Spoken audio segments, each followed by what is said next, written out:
So a hell of a lot of talk about Anthony Joshua's next two fights. You know, the intention seems to be that he'll fight 3 times next year. The first fight maybe late winter, early spring, February, March time. The second one, a big summer showdown, potentially at Wembley.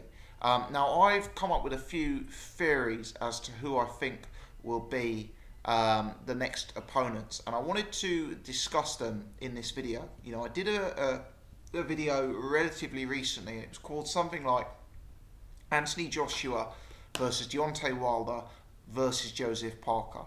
And I kind of speculated in that video that those fights may not actually happen because of the commercials involved and because of the fact that AJ can make so much money fighting fringe contenders. Why would they be incentivized to take a risk? Why would they be incentivized to put their man in a deep end fight where they could easily get beaten when they could continue taking that much revenue out of the market just from beating up fringe contenders? But as we are actually looking at the lists of opponents, the rankings that he would be able to choose his opponents from for the WBA 15 and the IBF 15, it's actually fairly scant in terms of who he could actually fight. Top 15s are very sparse. So in this video, I wanted to analyse those briefly and really talk about who are the realistic options for those next fights, especially if the Wilder and Parker fights don't happen. And I'm very sceptical that they would happen. Let's start with the WBA. I mean, I'm going with WA and IBF because I know AJ is the champion for both.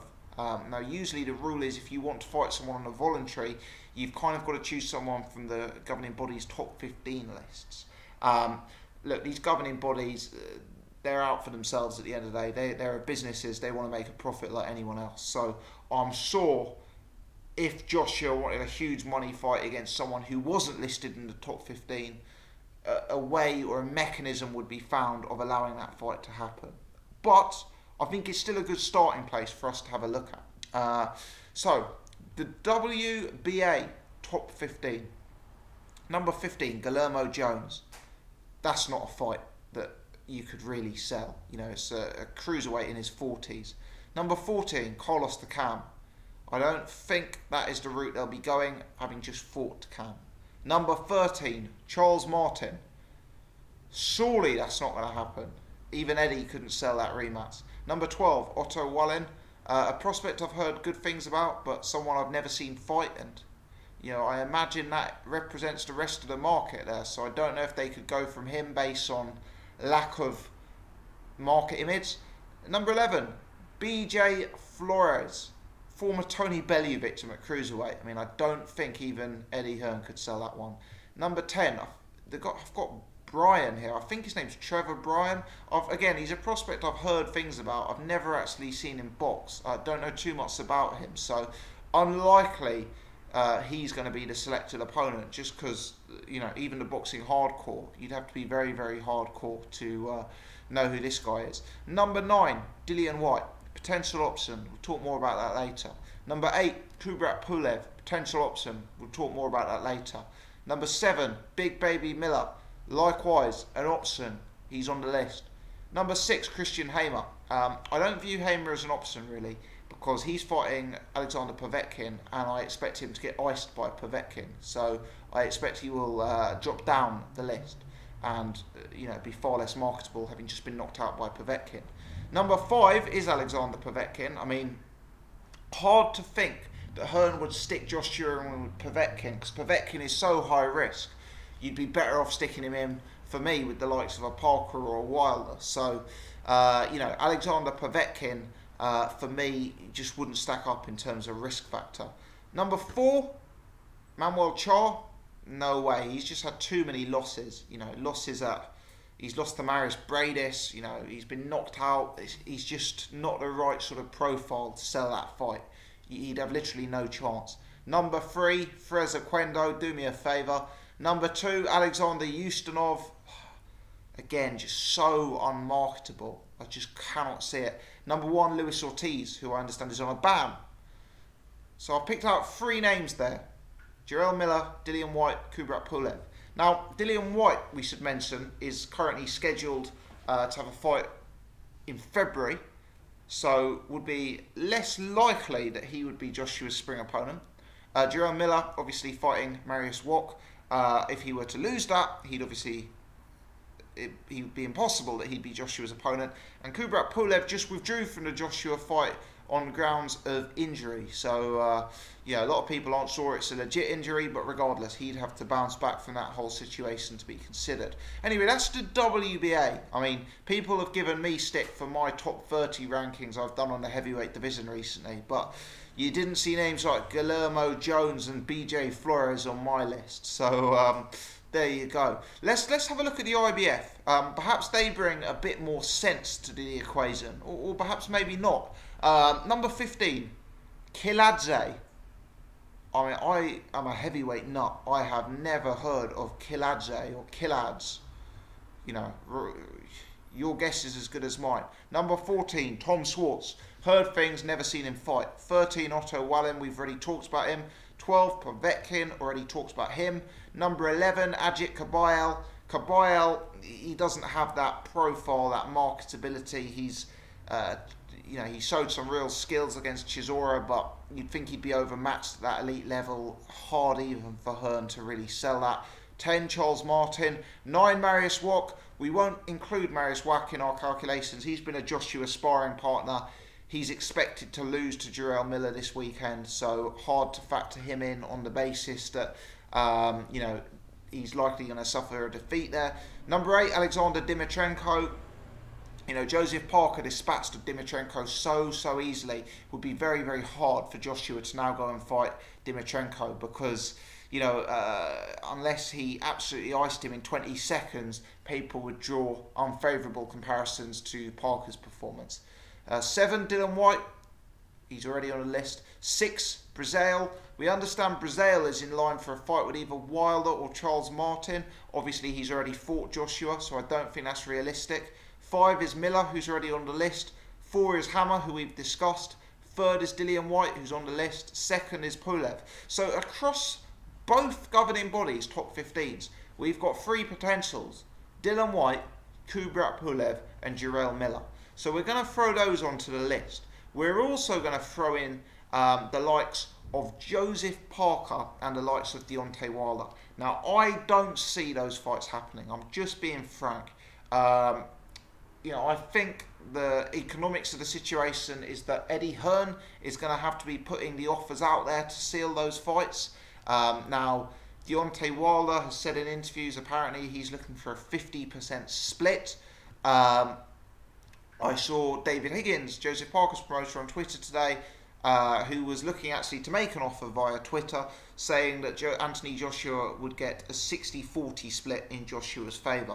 Now, I don't think either of those splits are going to be of any interest to Hearn and Joshua. I think Eddie Hearn probably sees it more 70-30 in the Wilder fight, and probably more 80-20, 75-25 in the Parker fight. So, you know, I am very sceptical. Why? You know, Eddie Hearn's talked about overpaying opponents. Is Eddie Hearn really going to give Deontay Wilder 40 or 50% of the purse? $25 million, maybe even more. Is he going to really pay that out when at the same time paying that money is going to create such an unbelievable risk for his guy? You know, his guy could lose. Eddie Hearn's cash cow for the next decade will perhaps be wiped out in 10 seconds. You know, I'm not saying Joshua loses to Wilder, but I'm saying it's certainly a risk. It's certainly a foreseeable option.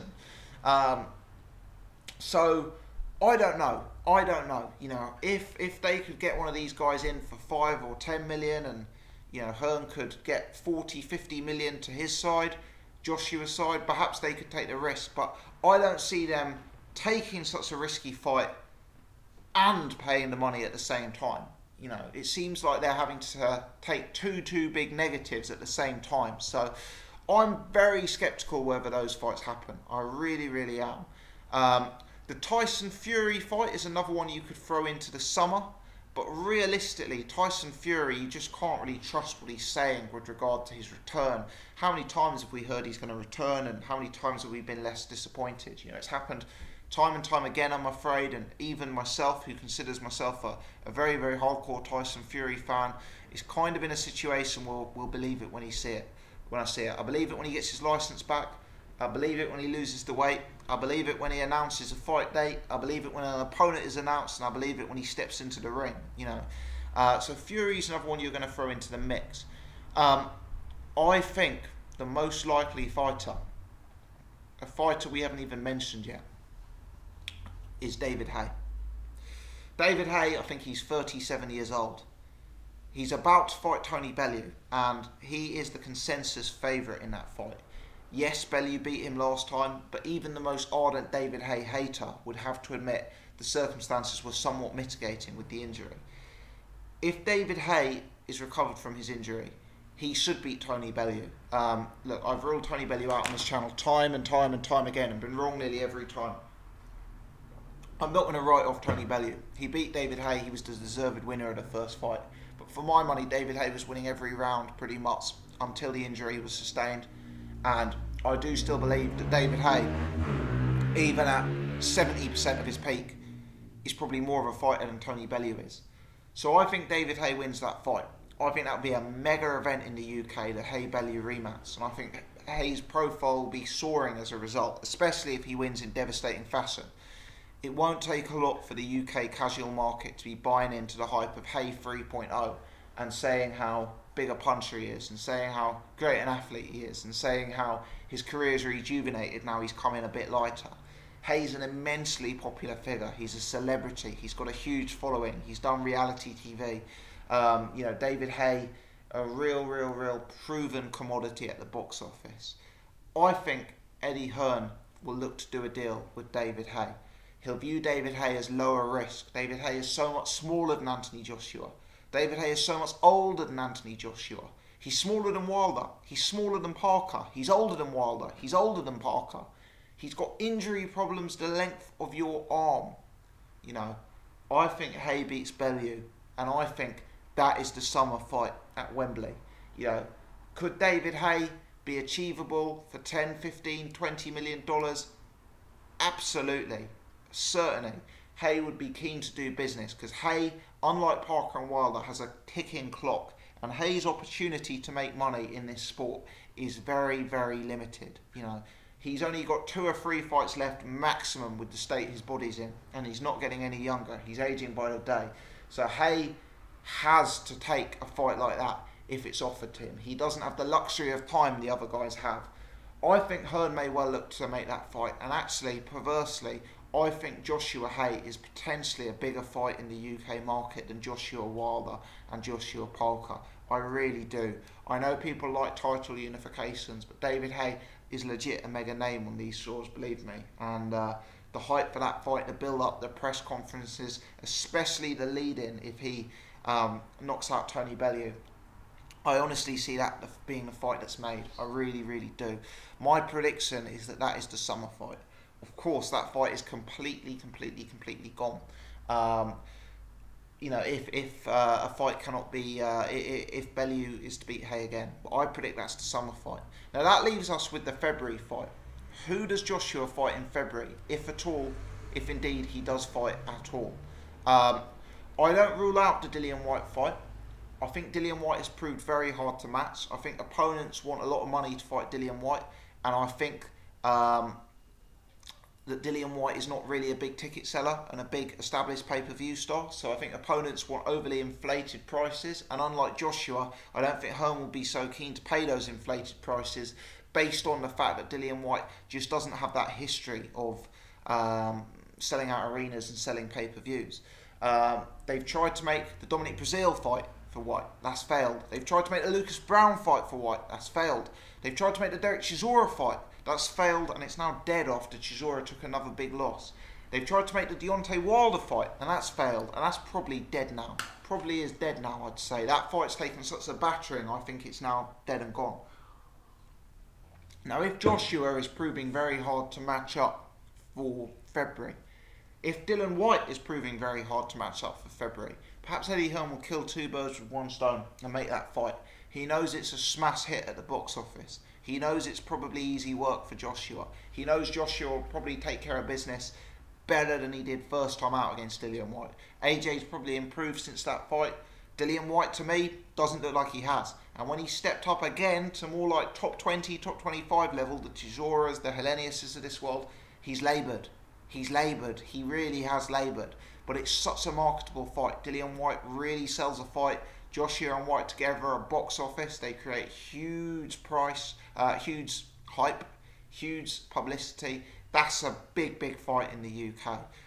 I think that's a very realistic possibility. Dillian Whyte's giving him a load of grief about not getting opponents. Well, here, you can sort out a big payday for Dillian Whyte, sort out a big payday for Joshua, get a big payday for Matchroom, and you, in all likelihood, give Joshua a very, very low-risk fight. I think we could well see Whyte followed by Hay. Now, if Whyte is intent on going his own route, and if Hearn is intent on keeping them separate, maybe he wants to keep Whyte as an asset, I think it's going to come down to Jarrell Miller or Kubrat Pulev. I think there's storylines to sell with both of them. Jarrell Miller signed with Matchroom USA, fighting Marius Wack. Potentially Eddie Hearn can create Jarrell Miller versus Anthony Joshua. Maybe he'll even do it in the States. Maybe he'll even do it to raise AJ's profile over there against a US fighter in Jarrell Miller. Maybe he'll do it to look to strengthen his Matchroom USA brand that he's launching. You know, Jarrell Miller, obviously a great talker. Stylistically would be a very interesting fight. I don't completely rule that fight out. Let's see how Jarrell Miller looks against Marius Wack. Yeah, that's a fight that Eddie Hearn could definitely make. He's working with both guys. He's looking to increase his own profile and AJ's profile in the States. Don't be surprised if that is the spring fight. The other option, Kubrat Pulev in the UK. Could Eddie Hearn spring the line that, you know, they trained for Pulev? AJ wants to fight Pulev, having prepared for him. AJ's pissed off at Pulev, having withdrawn. You know, Pulev is owed his shot. The IBF may mandate Pulev anyway, so, you know, can that be sold? Possibly. Pulev's an established top 10 competitor. Pulev is a guy who's respected amongst the hardcore boxing community. I see that as a potential fight, although I do see it as less likely than Miller and Whyte, because I view those as more marketable characters that are going to be fights that will do better at the box office because of the hype that they will both bring. So there you go, guys. There's my thoughts. Having analysed the WBA and the IBF top 15s, the level of talent in them is thin on the ground, especially if you want to be selling 1 million pay-per-view buys. I think it's probably between Whyte, Miller and Pulev for the spring fight, the February-March date. And I think every instinct in my body is telling me it's going to be David Haye for the summer. You know, I just don't see that Wilder and Parker fight happening. Too many expectations for huge dollars. Too much politics and egos when it comes to the splits. The rights or the wrongs in the situation, we can discuss that elsewhere. I'm just saying I'm not sure it's going to happen. Don't be surprised, AJ Haye. You heard it here first. Let me know your thoughts on this content, guys. Leave your comments in the section below. Who would you like AJ to be matched with? Who do you think AJ will be matched with? Two distinct questions and an important distinction there. If you've enjoyed the content, hit the thumbs up button. That will get it more visibility. If you're new, you haven't done so before, please subscribe. And as always, appreciate you guys taking the time to check out my video.